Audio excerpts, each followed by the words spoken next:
I was born in Nagano, Japan, and spent my childhood in Tokyo. My family of 5 flew to the United States for my father's job when I was about to start kindergarten. When I first moved to the US, I faced a significant language barrier. Making friends and participating in class was nearly impossible for me. I worked hard on my English in order to close this gap. Finally, in 2nd grade, I was able to hold a basic conversation with my classmates. I loved talking with my friends and learning songs like Bingo. This was until I became aware of my slight Japanese accent.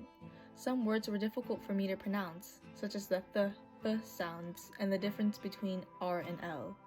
I suddenly despised hearing my own voice, always comparing it to that of my teachers and classmates. I became so self-conscious that I was concerned about every word I said. To reduce my pronunciation errors, I began to speak only a few words and became nearly voiceless. In conversations, I was always a listener, nodding my head instead of responding with simple yes or no's. I was like this until I discovered volleyball.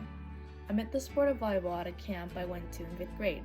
I gradually gained the confidence to speak up. Volleyball was a very communicative sport, so it forced me to be more vocal and loud. I didn't mind my accent when I was playing volleyball because I was so focused on the game.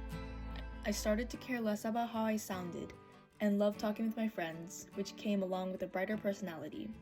My accent, however, hasn't completely faded away as I hoped when I was younger, and I can still hear it. It's inevitable for me to feel self-conscious from time to time, but I always remind myself of how much I've grown and try to focus on the enjoyment I get from communicating with others.